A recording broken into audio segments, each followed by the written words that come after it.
মার্কিন মুলুকে আলোড়ন তুলল ফিলিস্তিনি শিক্ষার্থী খলিল। আসল ঘটনা কি?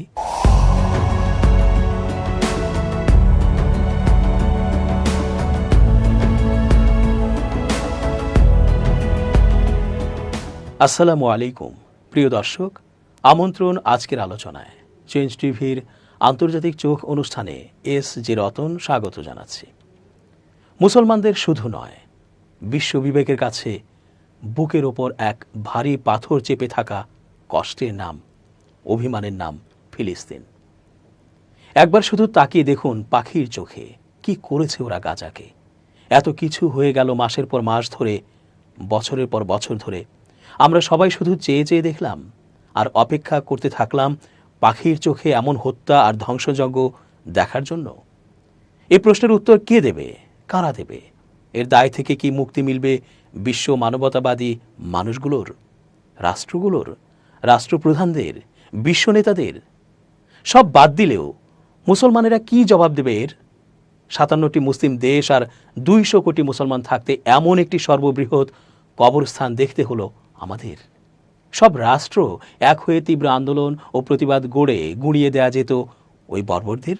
তবে এটাও ঠিক, এরপরও যেভাবেই পারছে প্রতিবাদ তো করেছেই, এখনও করছে। মাহমুদ খলিল তাদেরই একজন। মার্কিন মুলুকে এখন তাকে নিয়েই তোলপাড়, আর এতে খলিলের পক্ষেই সমর্থন দিয়েছে খোদ মার্কিন ইহুদিরাই। যুক্তরাষ্ট্রের নিউ ইয়র্কের কলাম্বিয়া বিশ্ববিদ্যালয়ের ফিলিস্তিনি শিক্ষার্থী মাহমুদ খলিলের প্রতি সংহতি জানিয়ে ট্রাম্প টাওয়ারের লবিতে বিক্ষোভ করেছেন মার্কিন ইহুদিরা। গেল বৃহস্পতিবার 13 মার্চ মার্কিন ইহুদিদের একটি সংগঠনের পক্ষ থেকে এই বিক্ষোভ কর্মসূচির আয়োজন করা হয়।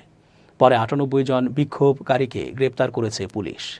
গেল শনিবার মার্কিন অভিবাসন কর্তৃপক্ষ মাহমুদ খলিলকে গ্রেপ্তার করার পর থেকে যুক্তরাষ্ট্রের বিভিন্ন জায়গায় বিক্ষোভ চলছে। সেদিনের বিক্ষোভটি ছিল তেমনই একটি কর্মসূচি। মাহমুদ খলিল একজন ফিলিস্তিনি নাগরিক আর তার স্ত্রী একজন মার্কিন নাগরিক। গত বছর কলাম্বিয়া বিশ্ববিদ্যালয়ে ফিলিস্তিনপন্থী বিক্ষোভে তিনি গুরুত্বপূর্ণ ভূমিকা রেখেছিলেন। এর জন্য মার্কিন প্রেসিডেন্ট ডোনাল্ড ট্রাম্পের প্রশাসন তাকে দেশ থেকে বিতাড়িত করতে চায়। তবে খলিলের আইনজীবী এবং সমর্থকেরা বলছেন, গাজায় ইসরায়েলের যুদ্ধের সমালোচনাকে ট্রাম্প প্রশাসন ইচ্ছাকৃতভাবে সন্ত্রাসবাদের সমর্থনের সঙ্গে মিলিয়ে ফেলছে। বিভিন্ন নাগরিক সংগঠনের পক্ষ থেকে এই গ্রেপ্তারের তীব্র নিন্দা জানানো হয়েছে। তারা খলিলকে রাজনৈতিক বন্দী হিসেবে অভিহিত করেছেন। সেদিন বিক্ষোভকারীর নেতারা বলেছেন, প্রেসিডেন্টকে বার্তা দিতে তারা ট্রাম্প টাওয়ারকে বেছে নিয়েছেন। উঁচু ভবনটিতে ট্রাম্প অর্গানাইজেশন এবং নিউ ইয়র্কে ট্রাম্পের ব্যক্তিগত বাসভবনের অবস্থান। জিউস ভয়েস ফর পিস নামে মার্কিন ইহুদিদের একটি সংগঠনের পক্ষ থেকে এই বিক্ষোভ কর্মসূচির আয়োজন করা হয়।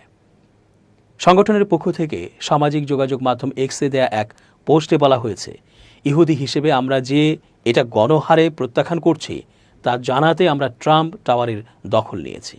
ওই পোস্টে ট্রাম্পের নেতৃত্বাধীন সরকারকে ফ্যাসিবাদী উল্লেখ করে আরও বলা হয়, ফিলিস্তিনিদের এবং যারা মার্কিন অর্থায়নে ফিলিস্তিনি জনগণের বিরুদ্ধে ইসরায়েল সরকারের গণহত্যা বন্ধের জন্য আহ্বান জানাচ্ছে, তাদের অপরাধী করার চেষ্টা করলে আমরা চুপ করে থাকব না এবং আমরা স্বাধীন ফিলিস্তিনের জন্য লড়াই কখনো থামাবো না। বিক্ষোভকারীদের মধ্যে অভিনেত্রী ডেবরা উইঙ্গারও ছিলেন। বার্তা সংস্থা এপিকে দেয়া সাক্ষাৎকারে ডেবরা বলেন, আমি মাহমুদ খলিলের জন্য দাঁড়িয়েছি, যাকে অবৈধভাবে তুলে নেওয়া হয়েছে এবং গোপন স্থানে নেওয়া হয়েছে। এটাকে কি আপনাদের কাছে আমেরিকা বলে মনে হচ্ছে? নিউ ইয়র্ক থেকে আল জাজিরার প্রতিনিধি ক্রিস্টেন সালোমি বলেন, ট্রাম্প টাওয়ারের লবি ফাঁকা করতে অভিযান চালায় পুলিশ। সেখান থেকে 98 জন বিক্ষোভকারীকে গ্রেপ্তার করা হয়েছে। তিনি আরও বলেন, বিক্ষোভকারীরা মূলত সাধারণ পর্যটকদের পোশাক পরে নির্বিকারভাবে ভেতরে ঢুকেছিলেন। এরপর তারা তাদের জ্যাকেটগুলো খুলে ফেলে আন্দোলনের প্রতীক হিসেবে লাল রঙের টি শার্ট পরেন। মাহমুদ খলিলের পক্ষে তারা স্লোগান দিচ্ছিলেন। পরে তাদের মধ্য থেকে 98 জনকে হাতকড়া পরিয়ে টেনে হিঁচুড়ে বের করা হয়। তাদের বিরুদ্ধে অসদাচরণের অভিযোগ আনা হয়েছে। খলিল বর্তমানে লুইজিয়ানাতে আটক আছেন। মার্কিন কর্তৃপক্ষ তাকে বিতাড়িত করার সিদ্ধান্ত নিয়েছিল। তবে যুক্তরাষ্ট্রের এক ফেডারেল বিচারপতি সেই সিদ্ধান্তের ওপর নিষেধাজ্ঞা দিয়েছেন। তার আইনজীবীরা তাকে নিউ ইয়র্কে সরিয়ে নেওয়ার জন্য আবেদন জানিয়েছেন, যেন তিনি তার স্ত্রীর কাছাকাছি থাকতে পারেন। তার স্ত্রী 8 মাসের অন্তঃসত্ত্বা। তবে খলিলকে বিতাড়িত করার ব্যাপারে ট্রাম্প প্রশাসন অনড় অবস্থানে আছে। এরই মধ্যে জাতিসংঘের বিশেষজ্ঞরা অভিযোগ করেছেন, ফিলিস্তিনিদের বিরুদ্ধে ইসরায়েল ক্রমবর্ধমানভাবে যৌন ও লিঙ্গভিত্তিক সহিংসতা ব্যবহার করছে। তারা মাতৃত্বকালীন ও প্রজনন স্বাস্থ্য সেবার কেন্দ্রগুলো পদ্ধতিগতভাবে ধ্বংস করার মধ্য দিয়ে জাতি হত্যামূলক কর্মকাণ্ড চালাচ্ছে। জাতিসংঘের মানবাধিকার পরিষদ গঠিত একটি তদন্ত কমিশনের প্রতিবেদনে এসব অভিযোগ করা হয়েছে। প্রতিবেদনে বলা হয়েছে, 2023 সালের 7 অক্টোবর ইসরায়েলে হামাসের হামলাকে কেন্দ্র করে গাজা যুদ্ধ শুরুর পর উপত্যকাটির পাশাপাশি অধিকৃত পশ্চিম তীরে ধর্ষণ সহ বিভিন্ন মানবাধিকার লঙ্ঘনের ঘটনা ঘটেছে। প্রতিবেদনটিতে আরও বলা হয়েছে, গাজায় বিভিন্ন প্রসূতি ওয়ার্ড ধ্বংস করা হয়েছে। একটি প্রজনন স্বাস্থ্য সেবার কেন্দ্রে ভ্রূণ ধ্বংসের ঘটনা ঘটেছে। এগুলো একটি নির্দিষ্ট জনগোষ্ঠীর জন্মরোধ করার কৌশল নির্দেশ করতে পারে, আর আইনগত সংজ্ঞায় এ ধরনের কর্মকাণ্ডকে জাতি হত্যা বলে। ইসরায়েল এসব অভিযোগকে ভিত্তিহীন বলে তা নাকচ করেছে। প্রতিবেদনটির বিষয়ে ইসরায়েলি প্রধানমন্ত্রী বেনিয়ামিন নেতানিয়াহু ক্ষুব্ধ প্রতিক্রিয়া জানিয়েছেন। তিনি জাতিসংঘের মানবাধিকার পরিষদকে একটি ইহুদি বিদ্বেষী, পচা, সন্ত্রাসবাদের সমর্থক ও অপ্রাসঙ্গিক সংস্থা হিসেবে অভিহিত করেছেন। নেতানিয়াহু বলেছেন, হামাস সংঘটিত যুদ্ধাপরাধের দিকে নজর না দিয়ে জাতিসংঘের সংস্থাটি মিথ্যা অভিযোগে ইসরায়েলকে আক্রমণ করছে। জাতিসংঘের মানবাধিকার পরিষদ 2021 সালে অধিকৃত ফিলিস্তিনি ভূখণ্ড বিষয়ে স্বাধীন আন্তর্জাতিক তদন্ত কমিশন গঠন করে। কমিশন গঠনের উদ্দেশ্য ছিল আন্তর্জাতিক মানবিক ও মানবাধিকার আইনের সব ধরনের লঙ্ঘনের অভিযোগ তদন্ত করা। কমিশনের সদস্য সংখ্যা 3। কমিশন বলেছে, যৌন ও প্রজনন সংক্রান্ত সহিংসতার শিকার মানুষ ও প্রত্যক্ষদর্শীদের সাক্ষ্যের উপর ভিত্তি করে তাদের নতুন প্রতিবেদনটি তৈরি করা হয়েছে। এর মধ্যে কিছু সংখ্যক ব্যক্তি চলতি সপ্তাহের শুরুর দিকে জেনেভায় অনুষ্ঠিত 2 দিনের গণশুনানিতে কথা বলেছেন। এছাড়া যাচাই বাছাই করা ছবি, ভিডিও ফুটেজ, নাগরিক সমাজ ও নারী অধিকার বিষয়ক সংস্থাগুলোর তথ্যের আলোকে প্রতিবেদনটি তৈরি করা হয়েছে।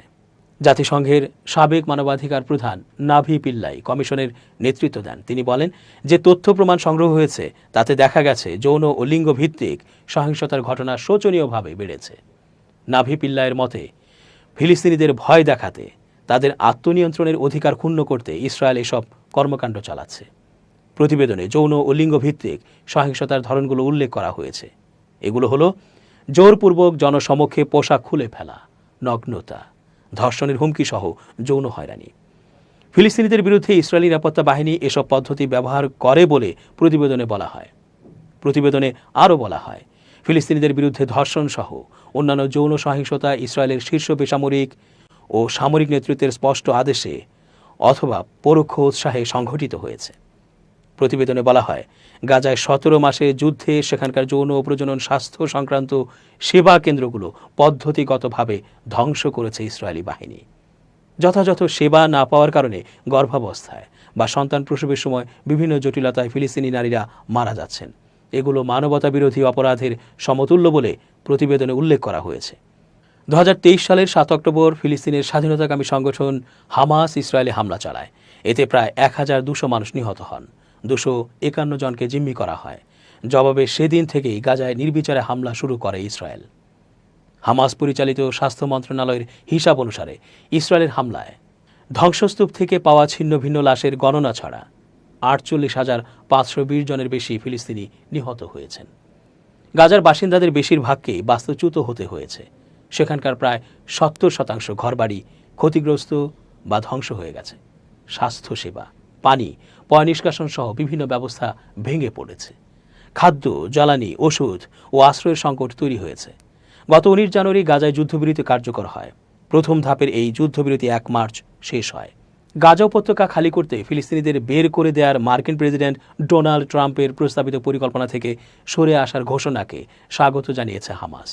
এর আগে গাজার 20 লাখের বেশি বাসিন্দাকে পাকাপাকিভাবে অন্যত্র সরিয়ে নেওয়ার প্রস্তাব দিয়ে আলোচনা সমালোচনার জন্ম দিয়েছিলেন ট্রাম্প গত বুধবার 12 মার্চ তারিখে বলেন, গাজা থেকে কোনো ফিলিস্তিনিকে কেউ সরিয়ে নেবে না।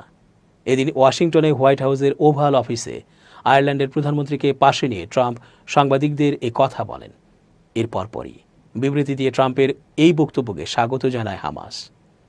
বিবৃতিতে ফিলিস্তিনি সশস্ত্র সংগঠনটির মুখপাত্র হাজেম কাশেমি বলেন, যদি যুক্তরাষ্ট্রের প্রেসিডেন্ট ট্রাম্পের বক্তব্য গাজা উপত্যকার জনগণকে বাস্তুচ্যুত করার ধারণা থেকে সরে আসার প্রতিনিধিত্ব করে, তাহলে তাদের স্বাগত জানানো হবে। হামাসের মুখপাত্র বলেন, আমরা ইসরায়েলি দখলদারত্বকে যুদ্ধবিরতি চুক্তির সব শর্ত বাস্তবায়নে বাধ্য করার মাধ্যমে এই অবস্থানকে আরও শক্তিশালী করার আহ্বান জানাই। গত মাসে ট্রাম্প তার প্রস্তাব সামনে এনেছিলেন, বলেছিলেন যুদ্ধবিধ্বস্ত গাজার নিয়ন্ত্রণ নেবে যুক্তরাষ্ট্র। সেখানকার ফিলিস্তিনি জনগোষ্ঠীকে পাকাপাকিভাবে প্রতিবেশী দেশগুলোয় পাঠিয়ে দেওয়া হবে। ট্রাম্পের আকস্মিক এমন প্রস্তাবে পুরো মধ্যপ্রাচ্য ও এর বাইরেও ব্যাপক সমালোচনা শুরু হয়।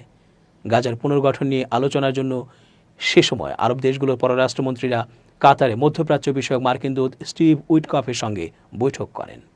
এতে ট্রাম্পের পরিকল্পনার স্পষ্ট বিরোধিতা করা হয়।